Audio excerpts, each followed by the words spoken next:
Have you ever opened up a compressor in Logic Pro and wondered, I really don't know what I'm doing here? You're not alone. When I started producing music 10 years ago, I never understood or could hear what compression was doing. I watched a lot of YouTube tutorials and really tried to understand what it was doing to my music, but had no luck. I didn't know at the time, but I was actually using it in the wrong way and it really was having a negative impact on my music. I want to save you those hours of time and frustration and help you fully understand what compression is at a beginner level. In this video, I'm going to teach you how you can easily think about compression and teach it to a 2-year-old, questions you can ask yourself on why you might want to use compression, and a step-by-step walkthrough on compressing a track from start to finish. Plus, one thing most beginners completely miss out on that is hurting your songs. But first, do you need to be an advanced producer to understand compression or have any paid plugins to follow this video? No, I'll only be using the stock Logic Pro compressor in this video. It's called Platinum Digital. To follow along, you can literally be more beginner than Bambi was when he started walking on ice. But give yourself some slack too, especially if you don't grasp these topics immediately.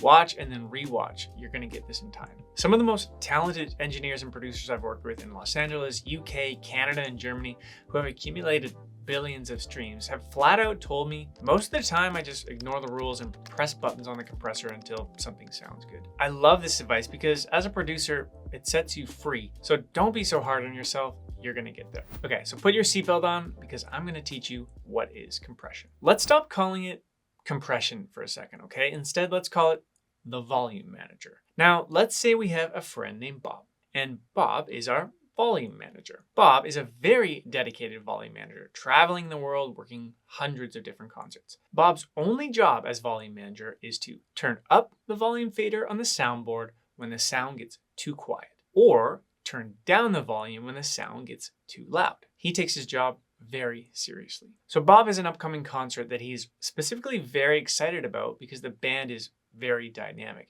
and will require Bob to be busy turning the volume up and down throughout the song. For example, sometimes the singer sings very quietly, so Bob needs to turn up the volume fader on the soundboard so people can hear the singer. However, in the chorus, everything gets really busy and loud, so Bob needs to turn everything down on the volume fader. If Bob was to call in sick to the concert, it would be a terrible mess. No one in the audience could hear the quiet parts because it's too soft, and everyone would be covering their ears in the loud parts because it's just too loud. When you're adding a compressor, think about the compressor as Bob, the volume manager. That's it. He's there to help you turn up the volume when things are too quiet and turn down the volume when things are too loud. Thanks, Bob. Okay, but why would you hire someone like Bob to manage the volume? And does Bob do any other special tricks? Yes, so Bob has some other secret tricks up his sleeve, but his biggest job is still managing volume. His other special tricks include changing the character of a sound. We'll explore a bit about Bob's special tricks in a little bit, but mostly stick to Bob's main job, which is managing volume. So here are some great questions to ask yourself if you're trying to figure out if you need to hire someone like Bob, or in other words, add a compressor to your track.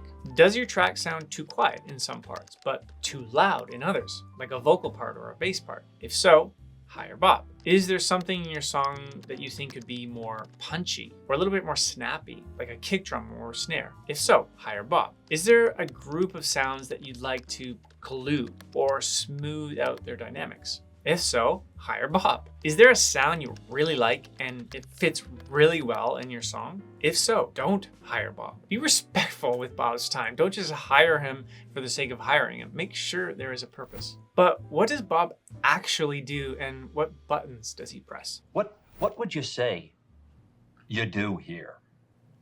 Let's look at a lead vocal example we have here. I want to hire Bob because I'm finding there are some quiet parts that I'd like to be louder and some loud parts that I'd like to be softer. In other words, I want to smooth out the vocal and have it be more consistent across the song. Okay, so let's hire Bob and add him as a compressor. Now, what buttons does Bob press to get his job done? Threshold, attack, release, and makeup gain. I'm going to leave out all other buttons for now. Although they are still important, I found them just a bit too distracting when I first started learning compression. So I'm going to leave them on the side for now. So the first button Bob is going to move is the threshold button. This button will tell Bob when he has to move the volume fader on the soundboard. Think of it like a trigger. Let's draw this out visually so we can understand it a bit better. So this is our vocal on a graph, and we have decibels on the left-hand y-axis. You can see that the loudest parts of the vocal happen right here, which is about negative 6.8 dB. However, notice that there are a lot of quiet parts in the vocal too, right? Like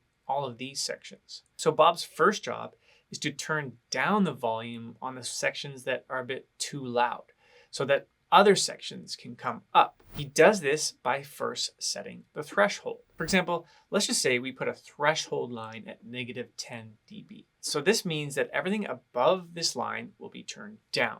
Bob is sitting there right behind the soundboard and listening to all the sounds that go above this line. Once they do, he turns the volume down. If Bob was to set the threshold line at 0 dB, nothing would be turned down. It would be quite an easy night for Bob. If Bob was to set the threshold line at negative 50 dB, well, essentially he would just be turning everything down. So Bob and you have to find the right threshold line to start turning down the loud parts of your track or song. How do you know what is right? And I have a great answer for you.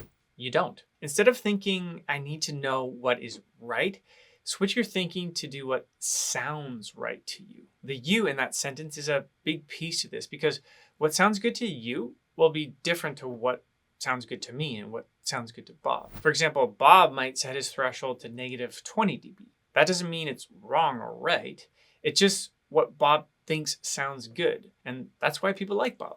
So, okay, let's say Bob has decided to set his threshold line at negative 21 dB. The next button is attack. So this button tells Bob how fast or slow he should turn down the volume fader on the soundboard. So let's say Bob has a really fast attack time. So that means Bob will turn down the volume as fast as he can when the sound goes above the threshold line. Or if it's a slow attack time, Bob will physically turn down the volume fader on the soundboard really slowly. So attack is measured in milliseconds, which is kind of hard to think of, right? I don't really know what a millisecond is. I mean, I know what it is, but it's hard to think of. So let's just think of it in seconds instead right now. So if Bob had an attack time of 5 seconds, then it would literally take him 5 whole seconds to turn down the volume fader. So back to our question, is there a right attack time? No. Not really. However, there are some rules of thumb that you can follow. For example, you may want a slower attack on instruments that you want their initial transient to come through. Whoa. Like, what is a transient and what did all that mean, right? You can think of a transient as the first part of an audio signal. For instance, this is the transient on a kick drum. So therefore, you might want a slow attack on a kick drum because you want the initial punch from the transient to come through, but you'd like the remaining part of the kick drum to be compressed. It's kind of like asking Bob just to wait a little bit before turning down the volume so a bit of that kick drum is not affected by Bob.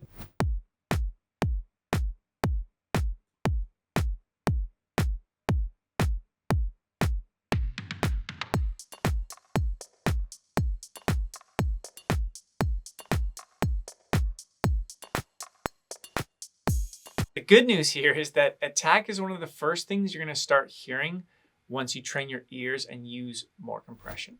So what's release? Release is how fast or slow Bob should turn up the volume back to its original position. So think of it like this. Imagine Bob is listening to his singer and they are about to hit a really loud part. So Bob is there and he's ready to turn down the volume really quickly because he knows that it's a fast attack. But he's also been notified that it's a really slow release. 3 seconds actually. So that means once Bob turns down the volume when the singer gets too loud, he has to wait 3 whole seconds before turning the volume back up to its original position. That's a lot. So let's take another example. Let's say we tell Bob that his threshold line is negative 25 dB with an attack time of 10 milliseconds and a release time of 61 milliseconds. That means Bob is only looking at sounds that go above negative 25 dB. Once they do, he's sitting there waiting for that. He'll wait 10 milliseconds to turn the volume down, and then he'll wait another 61 milliseconds to turn the volume back up to its original position. That's compression. Once you start to understand threshold, attack, and release, you're well on your way to becoming super knowledgeable with compression. Heck, you might even be gunning for Bob's job. So last thing, what about makeup gain? Let me tell you a story. So after the concert, some audience members explained to Bob that they were quite disappointed with the show, actually. A lot of them specifically wanted to see the world famous piano player, Mr. Keys. They were disappointed because they barely heard Mr. Keys at all. Unfortunately, this was Bob's fault. Sorry, guys.